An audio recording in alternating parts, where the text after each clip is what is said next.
من فيض مولانا الغفور قرآن رب العالمين جاء لنا نبراس نور فيه السعادة واليقين أسمى المعاني في السطور نسمو بها دنيا ودين نلقى الشفاعة في النشور بدلائل النور المبين في حفظه تحلو الأمور ما خاب من يرجو المعين نلقى الشفاعة في النشور بدلائل النور المبين بدلائل النور المبين.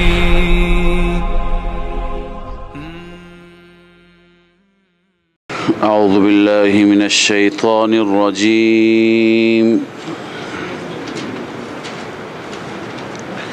بسم الله الرحمن الرحيم. لا يحب الله الجهر بالسوء من القول إلا من ظلم وكان الله سميعا عليما. إن تبدوا خيرا أو تخفوه أو تعفو عن سوء فإن الله كان عفوا قديرا. إن الذين يكفرون بالله ورسله ويريدون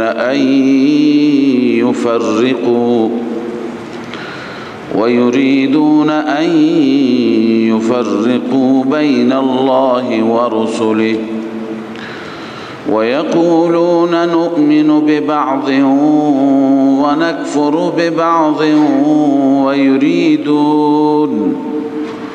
ويريدون أن يتخذوا بين ذلك سبيلا. أولئك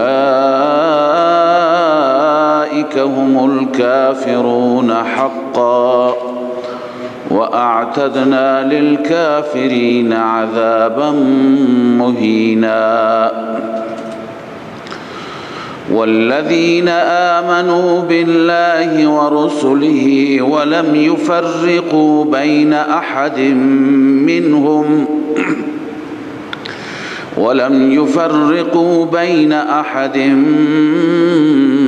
منهم أولئك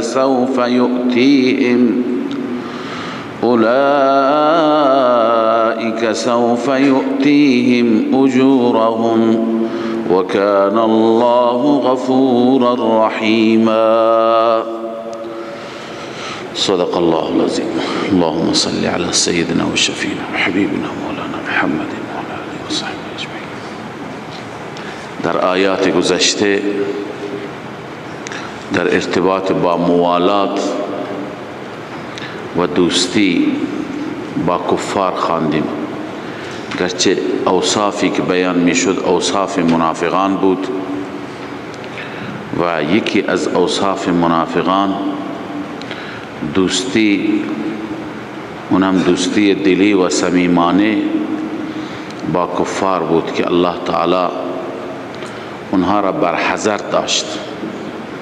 یا ایها الذین آمنوا لا تتخذوا الكافرین اولیاء من دون المؤمنین. اما اینجا اکنون میخوانیم که خداوند عزوجل جهر بالسوء را دوست ندارد. جهر بالسوء، سوء که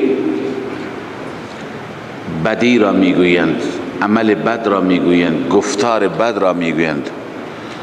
جهر به آن را یعنی علنا انسان سوء بکند. اینجا سوء را مفسران نوشتند که مراد از سوء فرد کامل سوء هست، یعنی کفر.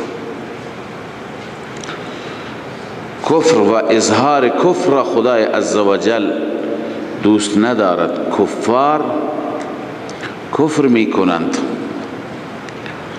و خدا را انکار می کنند، اما مسلمان را گفت که با کفار دوستی نکنند. یک صورتی هست که بعضی اوقات مسلمان مجبوره، یه حالت اجبار و اکراه هست. الله تعالی می فرماید که اجبار و اکراه استثناء هست. لا يحب الله الجهر بالسوء، خداوند دوست ندارد علنی کردن کفر را، کسی علنا کفر بکند یا چیز بدی بگوید، شرک بکند، شرکی را اظهار بکند، کفری را اظهار بکند.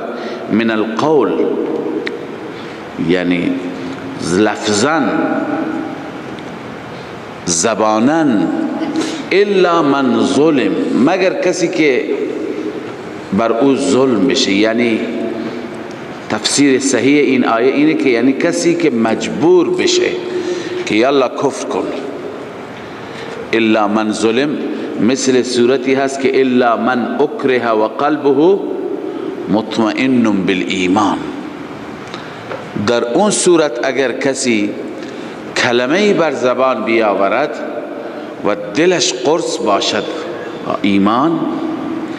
ایمان در دلش جای داشته باشد، اشکالی ندارد. عنایت بفرمایید که علامه اندلسی همین تفسیری که عرض کردم ذکر کردن. قال المنیر معناه الا من اکره، مگر اون انسانی که مجبور بشه علی ان یجهر بالسوء کفرا و نحوه، کسی که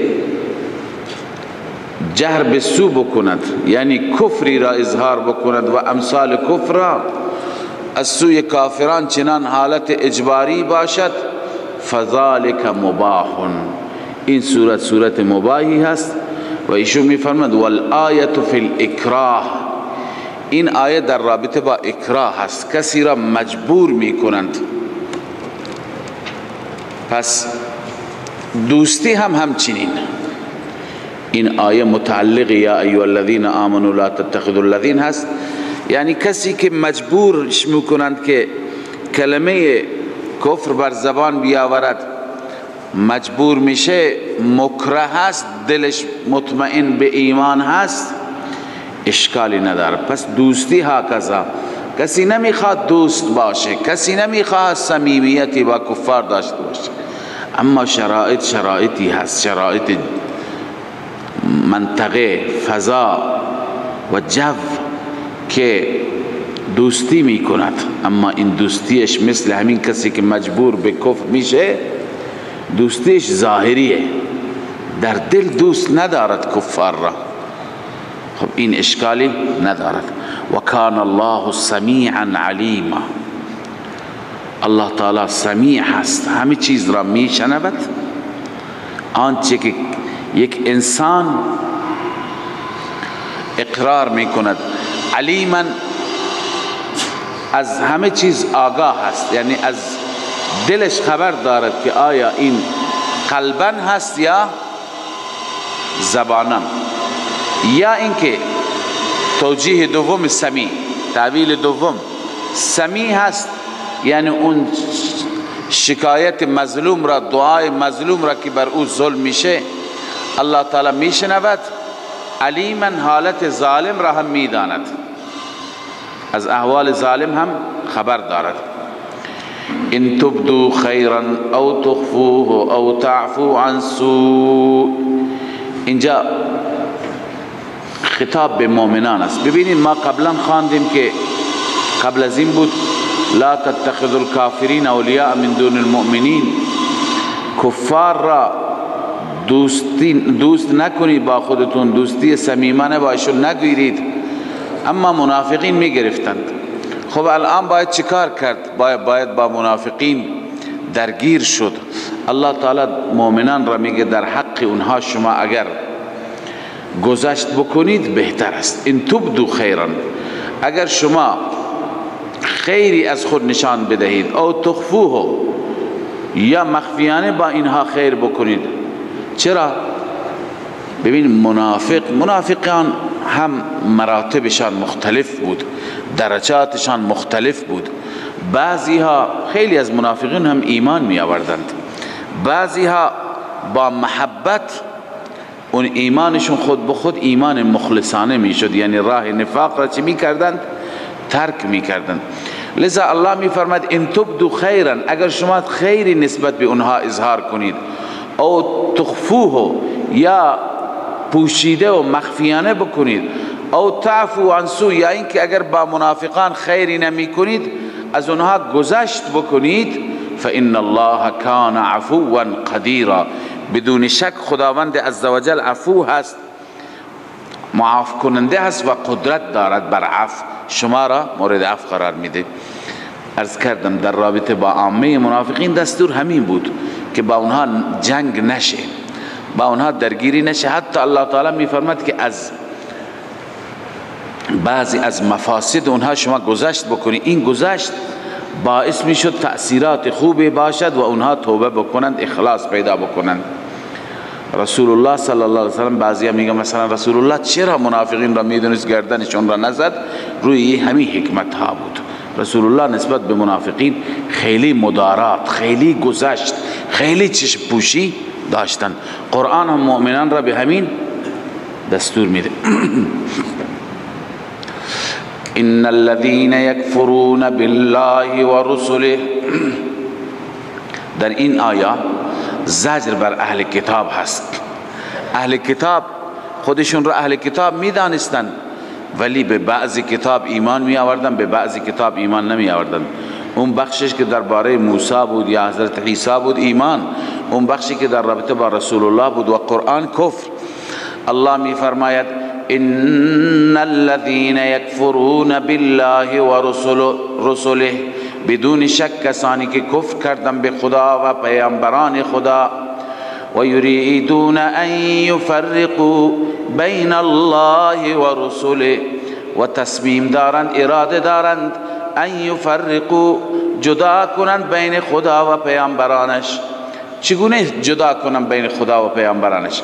و یقولون، این تفسیر ما قبل است، بنویسید تفسیر ما قبل. و یقولون نؤمن ببعض و نکفر ببعض، میگویند ما ایمان داریم به بعضیشان و نکفر ببعض، کفر میکنیم به بعضیشان.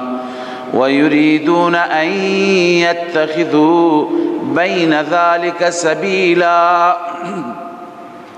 و میخواند که اتخاذ بکنند، انتخاب بکنند بین این راهی، یعنی بین ایمان و کفر. نه ایمان خالص کامل به همه انبیاء خدا، به همه مؤمن بهی، و نه کفر.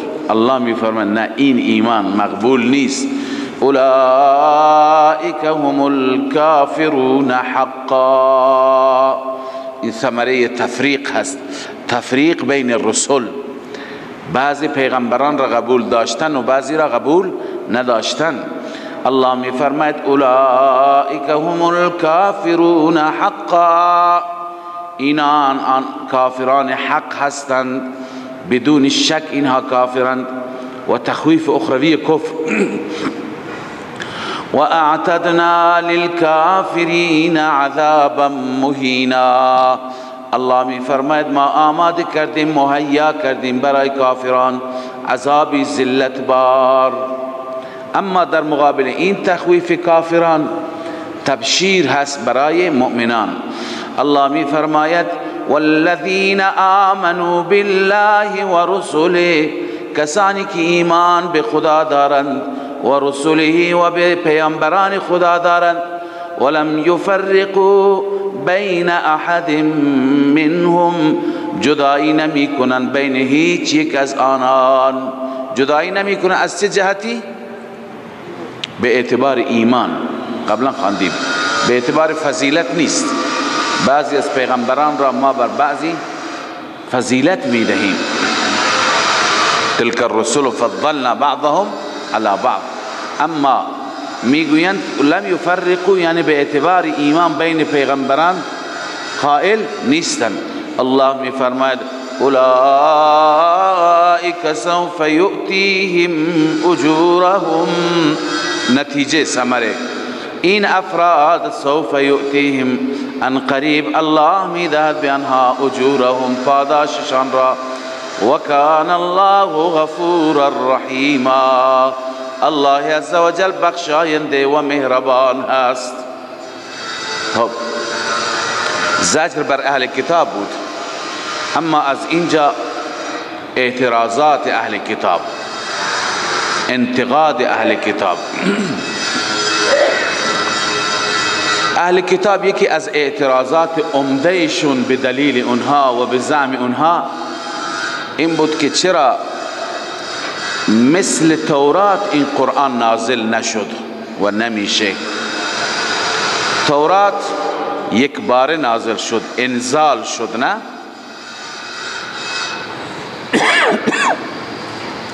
اما کتابی که بر محمد صلی الله علیه وسلم نازل شد یک بار نازل نشد، تدریجاً، آیه آیه، دو آیه، یک سوره. اگر واقعا پیغمبر هستی مثل موسی هستی، یهودی نمی گفتند که شما قرآن را یک بار بیار از اول تا آخر. این اعتراض اونها بود عمده. خداوند عزوجل از اینجا اعتراضشون را و سؤالشون را مطرح می کند و بعد از مطرح کردن سؤال جواب الزامی می دهد. این جواب پاسخ اول است، پاسخ الزامی.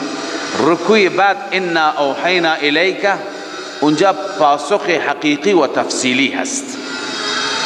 خدای تعالی به این پاسخ، به این جواب سؤال پاسخ میده، جواب میده.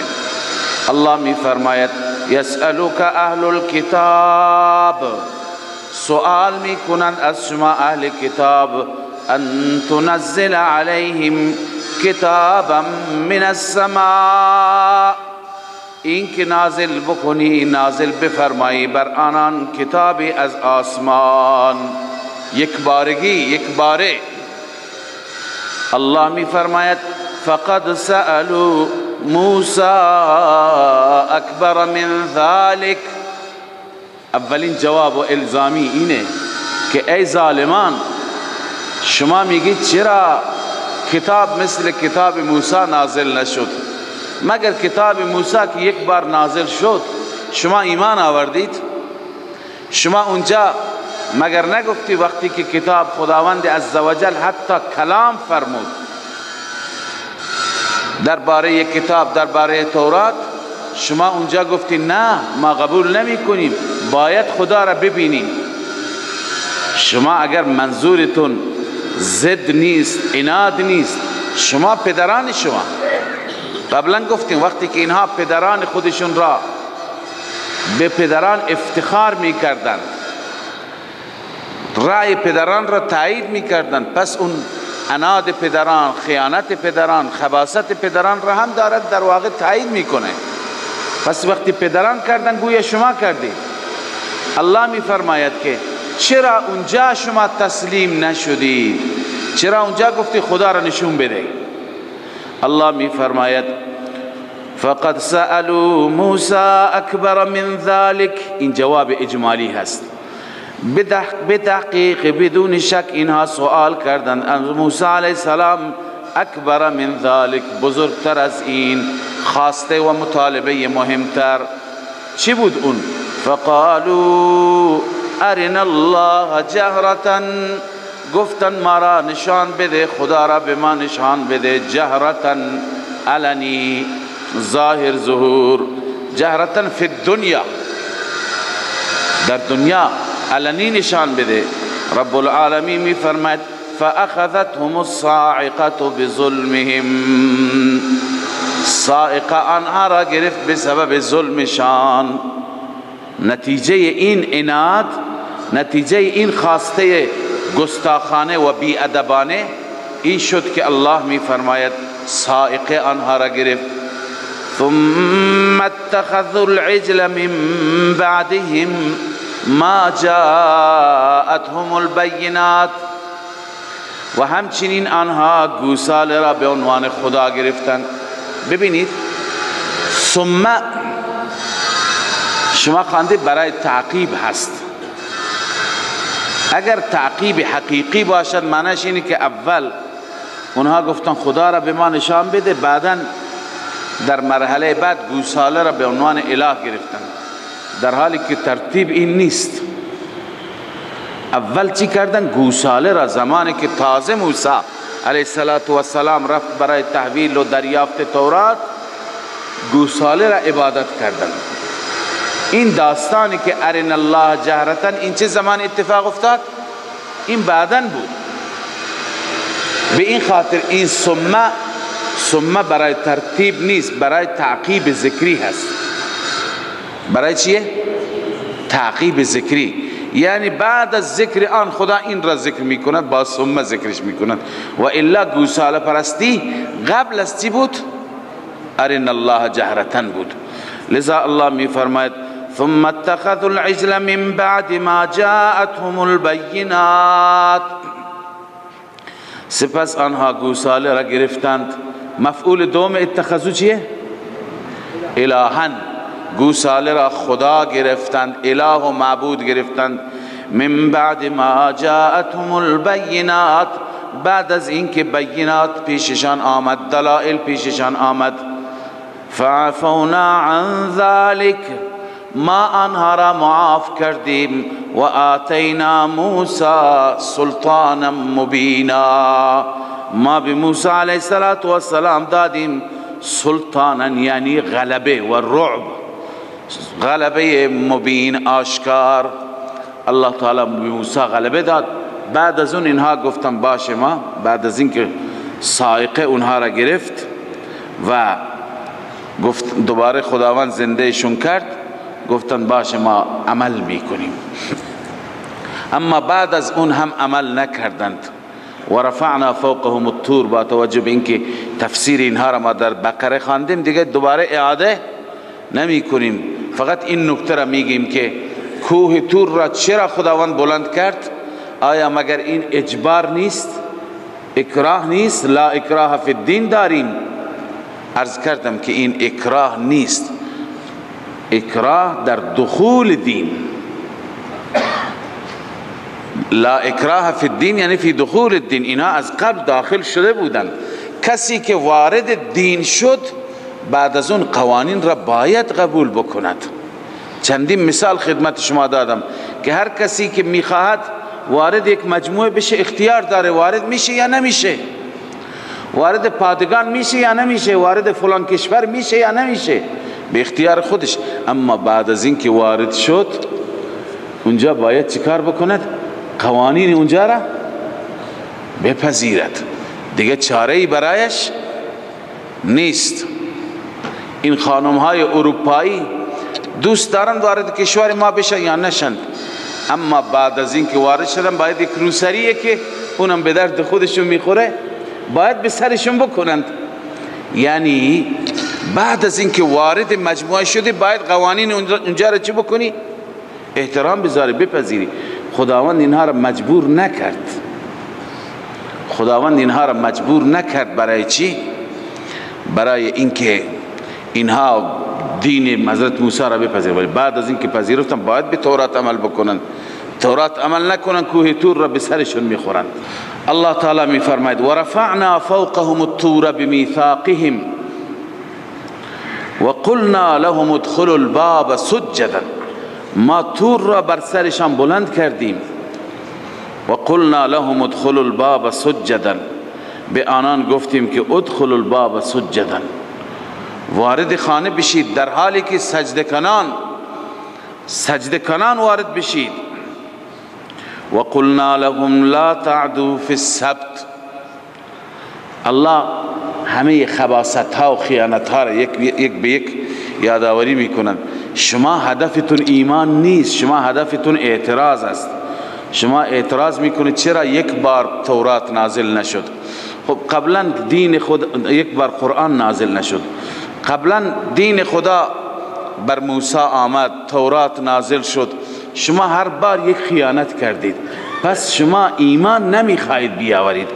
الله میفرماید وقلنا لهم لا تعدوا فی السبت، ما به آنان گفتیم که شما در روز شنبه تعدی نکنید، تجاوز نکنید.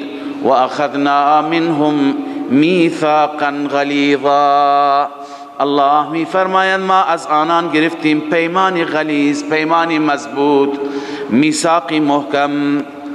اما فبما نقضهم میثاقهم و کفرهم، الله میفرماید به سبب نقضشان، آنان نقض کردن میثاق خودشان را، و به سبب کفرشان به آیات خدا، آیات الله را تکذیب کردن، و قتلهم الانبیاء بغیر حق، و به سبب اینکه آنها انبیاء را به ناحق کشتند، یعنی خودشان هم معتقد بودند که ناحق است.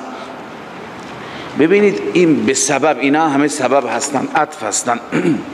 فبما نقضهم میثاقهم و کفرهم، یعنی بکفرهم بآیات الله، و قتلهم الانبیاء بغیر حق، یعنی بقتلهم الانبیاء بغیر حق، و قولهم قلوبنا غلف، و بکفرهم و قولهم الى آخر. باز می آید دوباره فبظلم من الذین، نتیجه همه اینها حرمنا علیهم، ثمرات همه این کفر و خباثتها چی است؟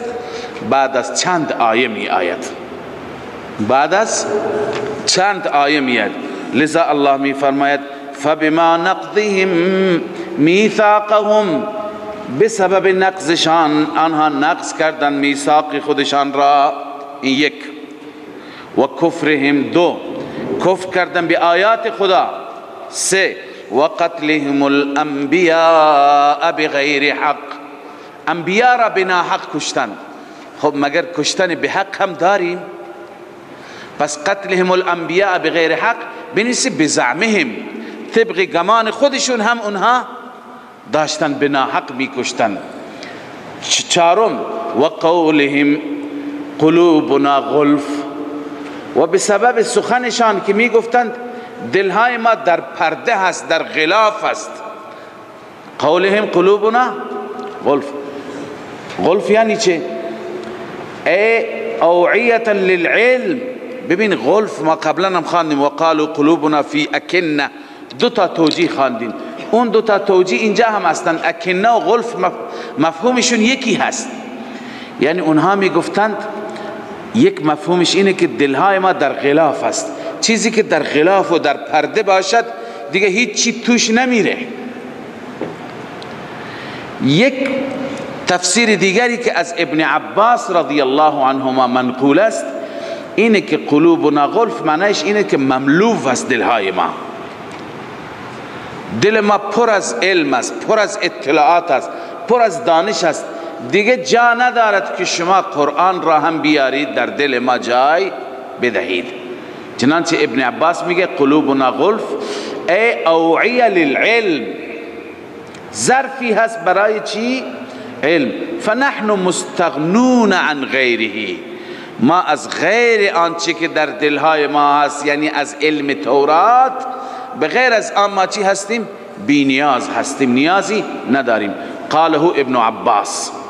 لذا الله می فرماید و قولهم قلوبنا غلف، این چندمین خباستشان بود؟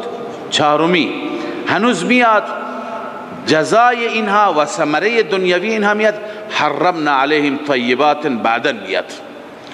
الله می فرماید بل طبع الله علیها بکفرهم، رب العالمین می فرماید غلف نبود، غلاف و اکنه نبود، بلکه اصل اینه که اینها محروم از دین و از هدایت شدند به دلیل مهر جباریت.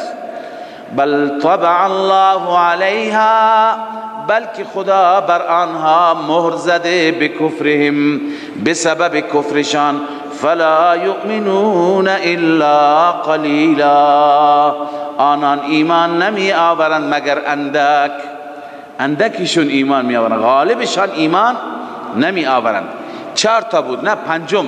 و بکفرهم و قولهم، بسبب کفرشان. کفرشان چی؟ و قولهم، واو تفسیریه هست، یعنی این سخنشان بر مریم مریم پاک، به اون مریم پاک چی گفتن؟ بهتان عظیما، بهتان بسیار بزرگ گفتند. و همچنان قولهم انا قتلنا المسیح عیسی ابن مریم، این چندمی هست؟ ششم هست. و به سبب قولشان که می گفتند همانا ما کشتیم مسیح را، مسیح که عیسی ابن مریم، قولهم بنیسه فخرن، افتخارن، افتخار می کردن و می گفتن عیسی را ما کشتیم. انا قتلنا المسیح، ما قتل مسیح را، مسیح که عیسی ابن مریم بود، رسول الله، همون که رسول خداست. اما الله می فرماید و ما قتلوه و ما صلبوه، در واقع اونها عیسی را نکشتند. و ما قتلوه، عیسی را نکشتند. و ما صلبوه، عیسی را به دار نزدند. ولكن شبه لهم، اما بر آنان چی شد؟ مشتبه شد. اما بر آنان مشتبه شد. ببینید این آیه و آیه بعد بر رفعه الله الیه صریح است در رفع عیسی علیه السلام به آسمان ها. متاسفانه خیلی ها که خودشون را به علم و به قرآن نسبت میدهند، هم رفع عیسی را به آسمان ها انکار می کنند، در حالی که هم در قرآن مجید صریح است. این آیه یکی از اون آیات هست، قبلا ما در سوره آل عمران خواندیم اذ قال الله یا عیسی انی متوفیک و رافعک الی، و اینجا هم بیشتر از اون صریح است، بر رفعه الله و ما قتلوا، نکشتند، و ما صلبوه، بدار نزدند، بر رفعه الله الیه، خدا او را رفع کرد. پس از این صریح تر چیه؟ اما ولكن شبه لهم را دو تا توجیه علما نوشتن، دو تا معنا دارد. معنای اولش که مفسران گفتن اینه که وقتی که یهودی ها موفق شدن از پادشاهی روم، که اون زمان تحت سیطره پادشاهی چی بودند؟ روم بودند، از پادشاهی روم حکم اعدام عیسی را و حکم بدار زدن عیسی را بگیرند، خب قبل از اون نمیتونستند، با عیسی خیلی عداوت، خیلی دشمنی داشتند، لذا دوان دوان به سوی عیسی علیه السلام رفتند. و یک انسانی که از همه شقیتر بود، بدبختتر بود، به نام تیتانوس، از همه بیشتر این علاقمند بود که عیسی علیه السلام را به دار بزند و پیشا پیش بود، در رأس بود. زمانی که وارد شد، الله عزوجل به روح الامین دستور داد که عیسی علیه السلام را رفع کند به سوی آسمان ها. جبرائیل وقتی که برد عیسی را، این تیتانوس وقتی که وارد اتاق شد دید که عیسی علیه السلام نیست و از اونجا برگشت. بقیه قوم و بقیه تعقیب کنندگان یا سپاهیان که دنبالش بودند، خداوند تیتانوس را به شکل عیسی در آورد. لذا اونها فکر کردن عیسی است داره فرار میکنه، فوراً دستگیرش کردند. هرچی که دست و پا زد، اونها به زعم خودشان دیگه هر یکی در خوشحالی اعدام دشمنشان بودند. عیسی به فکر تیتانوس کسی نبود، خوشحالی این که اون را دستگیر کردند، بردند حکم را اجرا کردند. تیتانوس اعدام شد. بعد از آن دیدند که این شکل یا دست و پا شکل عیسی نیست، تیتانوس هم مفقوده. لکن شبه لهم، این مسئله تا امروز برای اونها اینطور مخفی ماند، به مسیحیان هم نگفتند. ببین دشمن وقتی که در عزم خودش ناکام بماند و ناموفق بماند، سعی میکند به دشمنش نگه، تا اینکه برای اون مضحکی نباشه، شماتت اعدایی نباشه. لذا یهودیان مخفی کردند، نگفتند حقیقت چی شد. مسیحیان هم ندونستند چی شد، پیروان عیسی علیه السلام هم ندونست، تا اینکه قرآن مجید بر قلب اطهر محمد صلی الله علیه و سلم نازل شد، واقعیت ها را گفت. این که میگیم قرآن یکی از اعجازش اخبار گذشتگان هست، اخبار گذشتگان را به صورت دقیق قرآن بیان میکند، واقعا اعجازیه. حتی خود یهود و نصارا نمیدونستند که اون اتفاق چی شد، اما قرآن معجز همه چیز را ریز چیکار کرد؟ موشکافی کرد، بیان کرد. این یک صورت ولکن شبه هست که علما نوشتن. دومی ولکن شبه لهم اینه که افرادی که شبهه انداختند علماء سو بودند. چطور؟ عیسی علیه السلام وقتی که زمانی که از دستشون در رفت، جبرائیل امین و روح القدس و ایدناه بروح القدس عیسی علیه السلام را به آسمان ها برد، اینها جلوی مردم رسوا می شدند. لذا چیکار کردند؟ بیگناهی را گرفتند و اعدام کردند و شبانگاه بردند دفن کردند. هیچ که ندونست کی بود کی نبود. علماء سوء یهود میدونستند ولی ملت نمیدونست، مسیحیان نمیدونستند، بر اونها مشتبه. خیلی از دولت ها هستند وقتی که دنبال یک مجرمی بگردند عاجز بشند چیکار میکنند؟ 4 تا بیگناه را میبرند به دار میزنند، بعدا شبانگاه هم دفن میکنند. به مردم، جلوی مردم میخوان کم نیارند، رسوا نشند.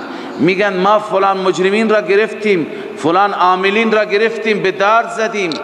میخوان مردم را چی بکنند؟ بخوابانند دلشون را، مردم را مطمئن کنند که مجرمان به جزایشون رسیدند، در حالی که این چی هست؟ در شبهه انداختن است. لذا قول دوم همین، این قول را هم علامه انور شاه کشمیری رحمه الله در کتاب خودشون، کتاب عقیدة الاسلام، نقل کرده از قول علامه ابن حزم ظاهری رحمه الله و این قول را نوشته. حضرت شیخ حسین علی رحمه الله هم همین قول را ترجیح میده که ولکن شبه لهم، این اشتباه به خاطر کتمان علماء سوء بود، بر رسوایشان، یعنی اونا فهمیدن جریان چی شد، بر رسوایشان میخواستن پرده بیندازند، لذا مردم را در اشتباه انداختن. به هر حال این در رابطه با اشتباهی و یا شبهی هست که یهودی ها یا مسیحی ها در آن گرفتار شدن درباره عیسی، مسئله بر اونها ظاهر و منکشف نشد. اما این که عرض کردم عیسی علیه السلام بر اساس اعتقاد ما اهل سنت، جمهور اهل سنت بلا خلاف فی، به دار آویخته نشد، موت دنیوی بر ایشون نیامد. عیسی علیه السلام با جسمشان، با کالبد عنصریشان به آسمان ها برده شدند، رفع شدند. این آیات صریح ترین آیاتی هست و علامه انور شاه کشمیری رحمه الله کتاب عقیدة الاسلام را نوشتن. در اون کتاب عقیدة الاسلام نوشتن علاوه از این آیات احادیث متواتره هم هست. ببین، احادیث واحد و مشهور نه، احادیث متواتره هست بر رفع عیسی علیه السلام.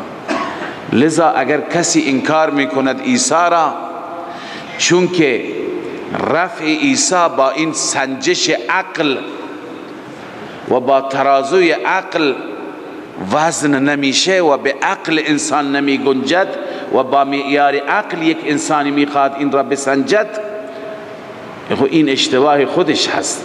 ما تا جایی با عقل میریم که وحی نباشد، جایی که وحی داشته باشیم عقل را ما کنار میزنیم، ما از وحی اطاعت میکنیم نه از عقل خودمان. وحی صراحتا میگه. لذا اینهایی که انکار میکنند از روی لاعلمی هست، از روی اینکه آیات را نفهمیدند یا احادیث متواتر رسول الله را ندیدند. الله می فرماید و ما قتلوه و ما صلبوه، آنها نکشتند عیسی را و ما صلبوه بدار نزدند، ولكن شبه لهم، اما مشتبه شد بر آنان. و ان الذين اختلفوا فيه لفی شک من. رب العالمین می فرماید کسانی که اختلاف داشتند در عیسی علیه السلام لفی شک منه، اونها تا امروز در شک هستند از عیسی، از رفع عیسی. ما لهم به من علم، نیست برای آنان هیچ نوع علم قطعی. من علم بنویسید، علم قطعی نیست، دلیل قطعی نیست. الا اتباع الظن، مگر اتباع ظن، مگر اونها از گمانشان، از حدثیات و خیالاتشان چی میکنند؟ پیروی میکنند. و ما قتلوه یقینا، اعاده لبعد العهد. این و ما قتلوه اعاده ما قتلوه اول است. چرا تکرار کرد الله تعالی؟ چون میخواد بر رفعه الله را برو مرتب بکند. عیسی را نکشتند، چی کردند؟ خب چی شد عیسی؟ کجا تشریف برد؟ الله میفرماد و ما قتلوه یقینا، قطعا نکشتند، بر رفعه الله الیه، بلکه الله او را رفع کرد به سوی خودش. بنویسید روح مع الجسد. انی متوفیک اخذ الشیء وافیا، روح مع الجسد بر رفعه الله. اگر بگیم که عیسی را روحش را خدا گرفت یعنی فوت کرد، خب همه فوت میکنند، همه پیغمبران. ویژگی عیسی چه شد؟ بعد ناموفقیت اونها چه شد؟ خب عیسی فوت که اونها میخواستن عیسی بمیره، پس اینها را الله تعالی ناموفق کرد، ناکام و نامراد کرد. اون چی شد؟ لذا الله میفرماید بر رفعه الله الیه، بلکه الله عزوجل او را رفع کرد به سوی خودش، بلند کرد. و کان الله عزیزا حکیما، الله عزوجل غالب هست، هر کاری را که بخواهد میکند. حکیما، در کارهای رب العالمین حکمت ها نهفته است. چی؟ حکمت ها نهفته است. خب اون خباثت های یهود را که چی کردند و چی کردند، 6 تا خواندید. اونها جزایشون میاد، جزا و ثمره دنیوی. اما اینجا در وسط چون بحث رفع عیسی پیش آمد، الله تعالی می فرماید و ان من اهل الكتاب الا لیؤمنن به قبل موته، هیچ یک از اهل کتاب نیست مگر ایمان می آورد به او قبل از موتش. ببینید ایمان به چه کسی، قبل از موت چه کسی. این آیه هم 2 تفسیر دارد، علما 2 تفسیر براش ذکر کردن. تفسیر اول الا لیؤمنن به، مرجع ضمیر محمد صلی الله علیه و سلم است. قبل موته مرجع ضمیر کتابی هست، من اهل الكتاب هست. می فرماید که هیچ یک از اهل کتاب نیست الا لیؤمنن، مگر ایمان می آورد به رسول الله صلی الله علیه وسلم قبل موته، قبل از مرگش. یعنی وقتی که مرگش فرا برسد، مفهوم اینه، وقتی که مرگش فرا برسد واقعیت را می بیند، می داند، یک عالم دیگری را انسان مشاهده می کند. اون وقت میخواد ایمان بیاورد به اسلام، به محمد صلی الله علیه وسلم ایمان میآورد، اما این ایمان برای سودی ندارد. و یوم القیامت یکون علیهم شهیدا، محمد بر علیه اینها گواه میشه که خدایا اون زمانی که باید ایمان میآوردند ایمان نیاورد، زمانی ایمان آورد که به دردش نخورد. ما لم یغرغر. مفهوم شد؟ این تفسیر اول. اما تفسیر دوم که اکثر مفسران نوشتن اینه که و این من اهل الكتاب الا لیؤمنن به، مرجع ضمیر عیسی هست. الا لیؤمنن به مرجع ضمیر عیسی هست، قبل موته هم مرجع ضمیر عیسی هست. البته اون صورت اول را تشریح نکردم که ایمان به محمد می آورند قبل از مرگ خودش کتابی، یعنی وقت مرگ خودش مشاهده می کند، حقیقت را، فرشتگان را می بیند، عالمی که دارد به اون سمت و سو می رود می بیند، می داند که آنچه که محمد گفت درسته، عیسی خدا نیست، فرزند خدا هم نیست، بنده خدا هست. چون که می بیند عیسی اگر خدا می بود به دادش می رسید، به فریادش می رسید، مشکلش حل می شد. اونجا می بیند که فرشتگان با چه وضعیتی روحش را می گیرند، می بیند که به عنوان مجرم روحش از بدنش گرفته میشه و بیرون کرده میشه. لذا الان به رسول الله و به آنچه که رسول الله فرموده ایمان می آورد، اما ایمانش سودی ندارد.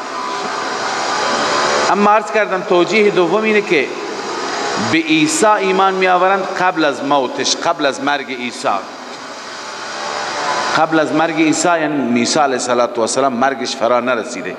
اشاره به این است که وقتی که عیسی علیه السلام نزول می کنند، اون زمان هر چی که اهل کتاب هست، هر چی که مسیحی و یهودی هست، همه، چون که عیسی علیه السلام جهاد می کند، تمام زمین را با جهاد خودش مملو از عدل و قسط و عدالت می کند، همه اهل زمین ایمان می آورند.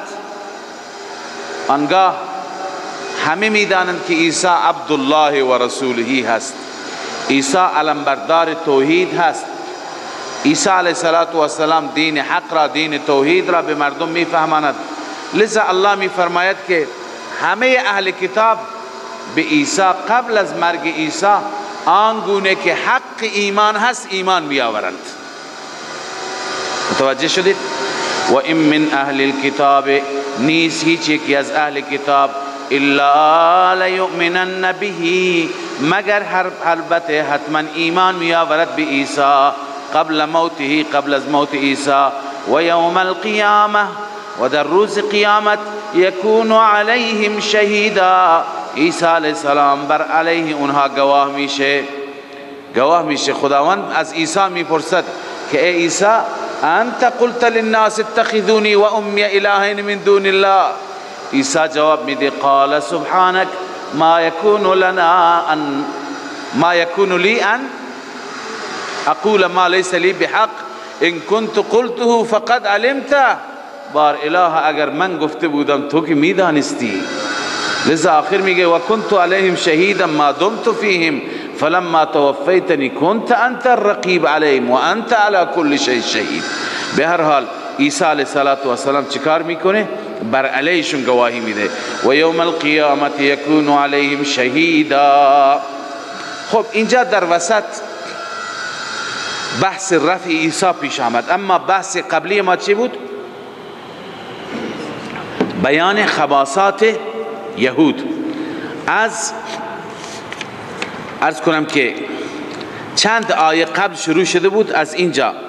فبما نقضهم میثاقهم 1، و کفرهم بآیات الله 2، و قتلهم الانبیاء 3، و قولهم قلوبنا غلف 4، و بکفرهم و قولهم علی مریم بهتانا عظیما 5، و قولهم انا قتلنا المسیح عیسی ابن مریم 6، و هفتمی نیست، این اعاده همه 6 تا است. فبظلم من الذين هادوا، اینا همه ظلم بودن. نه بنویسید اعاده لبعد العهد. ببین بر این 6 تا مرتب میشه حرمنا علیهم طیبات. بر این 6 تا چی میشه؟ مرتب میشه حرمنا علیهم طیبات. اما چون که عهد گذشت، دور شدن، در وسط بحث رفع عیسی پیش آمد و بحث نزول عیسی و اینکه همه اهل کتاب ایمان می آورند، یه بحث طولانی دیگری. لذا اون خباست ها، اون ظلم یهود که خداوند میخواست بر او مرتب بفرماید تحریم را، اون فاصله گرفت. لذا مجددا تکرار میکنند. این را چی میگن؟ اعاده لبعد العهد. الله میفرماید فبظلم من الذين هادوا، بسبب ظلم از طرف کسانی. ظلمشان چی بود؟ همین 6 مورد و امثالهم. فبظلم من الذين هادوا، بسبب ظلم از سوی کسانی که یهودی شدند. حرمنا علیهم، حرام کردیم ما بر آنها، طیبات احلت لهم، پاکیزه هایی که احلت لهم، حلال قرار داده شد برای آنان. بسبب اینها خداوند میفرماید ما طیبات را، زیبایی ها و پاکیزه ها را بر اونها حرام قرار دادیم. و همچنین و بصدهم عن سبیل الله کثیرا، بسبب صدشان مانع بودنشان از راه الله، کثیرا خیلی صد کردند، خیلی جلوی راه خدا را گرفتند. ببینید اینجا توجه بفرمایید، عنایت داشته باشید که با اشکال عمده مواجه میشیم. آنچه که مفسران گفتند که فبظلم من الذين هادوا حرمنا عليهم طیبات، ما مالهای پاکیزه را بر اونها چی کردیم؟ حرام کردیم. چرا؟ چون که اونها این خیانت ها را کردند با موسی علیه السلام. اون همه خیانت ها، فبما نقضهم میثاقهم و کفرهم بآیات الله و قتلهم الانبیاء و بعد و بکفرهم و قولهم علی مریم و قولهم انا قتلنا المسیح. ببینید این محرمات، طیباتی که بر اونها حرام شده بود قبلا تو تورات بود، جریان عیسی بعدا پیش آمد. و علی الذین هادوا حرمنا علیهم کل ذی ظفر، حرمنا علیهم کل ذی ظفر و من البقر والغنم حرمنا علیهم شحومهما. این طیباتی که در تورات حرام قرار داده شد، اینا که قبل از عیسی بود، اینا در تورات بود، قبل از این خیانت هایشون بود. چطور خدای عزوجل می فرماید که چون که عیسی را اونها گفتن ما عیسی را کشتیم، چون که بر مریم تهمت زدند. این تهمت و بهتان و این قتل بعداً اتفاق افتاد. اشکال را متوجه شدید؟ بنابراین حضرت شاه ولی الله رحمه الله اینجا توجیه بهتری نوشته. شاه ولی الله نوشته که ما بر آنها حرام کردیم طیبات، منظور از این طیبات کل ذی ظفر و من البقر و الغنم، پی و عرض کنم که چربی های اونها نیست، بلکه منظور اینه که یهود قبل از این در زمان داوود، در زمان سلیمان، در زمان انبیاء خدا بهترین وضعیت زندگی در دنیا را داشتند. حکومت مال یهود بود، سلطنت به دست یهود بود. بعد از اینکه یهود این خیانت ها را انجام دادند، خداوند طیبات را از اونها گرفت. منظور از طیبات این محرماتی که در تورات هستند نیست، بلکه تمام زیبایی های دنیا را من جمله عزت را ازشون گرفت. دیگه حکومت به دستشون نیامد، دیگه ذلیل شدند، برای همیشه زیر چکمه بقیه حکومتداران شکنجه، ضربت علیهم الذلة والمسکنه. لذا منظور از این طیبات، اون طیبات به معنای گوشت بعضی از پرندگان یا چربی بعضی از حیواناتی که در تورات آمدن، اون طیبات منظور نیست. متوجه شدید؟ بلکه حکومت هست، عزت هست، جاه هست، مقام هست. الله تعالی در دنیا اونها را ابهتی داده بود، همه اینها جز طیبات هستند. اینها را شاه ولی الله می فرماید که خدا از اونها چی کرد؟ گرفت. بله. و اخذهم الربا، باز هم خیانت ها هنوز ادامه دارد، خباثت ها.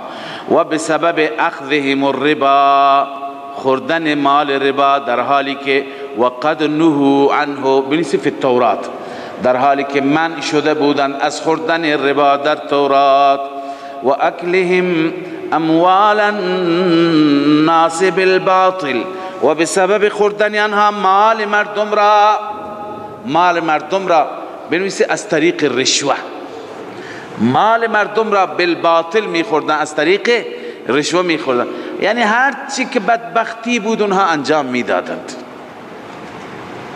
ببینید اینها علما بودند، به زعم خودشان دینداران بودند، اهل کتاب بودند، هم ربا، هم رشوه، هم تفریق و افتراق، هم کتمان و تحریف.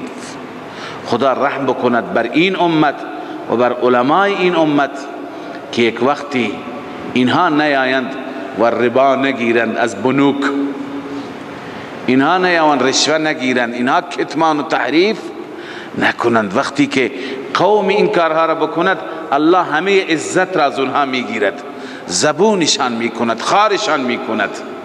این مخصوص یهود نیست، اینها را الله تعالی در قرآن بیان میفرماید، برای ما داستان سرایی نمیفرماید.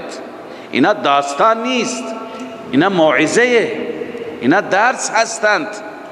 ما علمای این امت این گونه نباشیم، یعنی این خطر هست که ما هم اینطور باشیم، ما هم سود بگیریم، ما هم رشوه بگیریم، ما هم به نفع مردم کار بکنیم، پول بگیریم.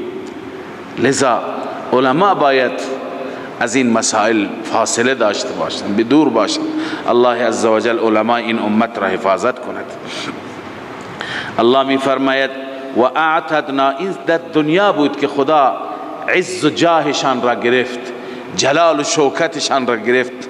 در آخرت الله پناه بده، ثمره اخروی بنویس، و اعتدنا للکافرین منهم عذابا الیما، ما آماده کردیم برای کافران از آنان عذابی دردناک. هستند علمایی که دین فروشی می کنند، علمایی که با حکومتهای جابر و ظالم همراهی دارند، حق را می پوشند، تایید می کنند ظلم را، تایید می کنند جور را، به خاطر منافع دنیا، به خاطر عزت دنیوی.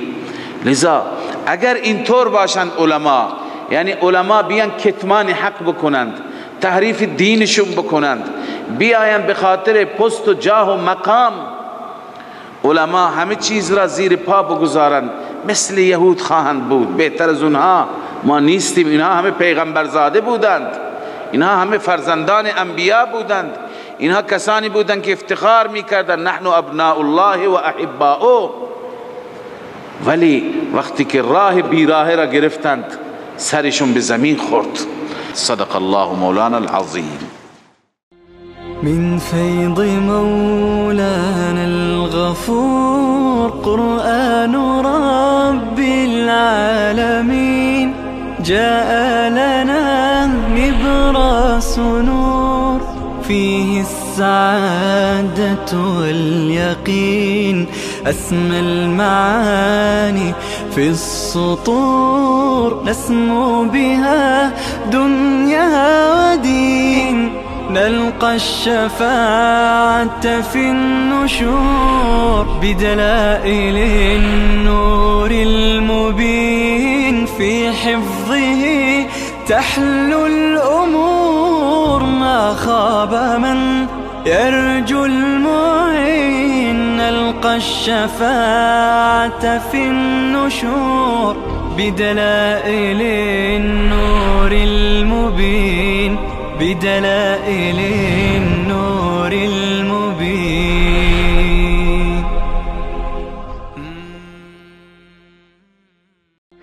من فيض مولانا الغفور قرآن رب العالمين، جاء لنا نبراس نور فيه السعادة واليقين.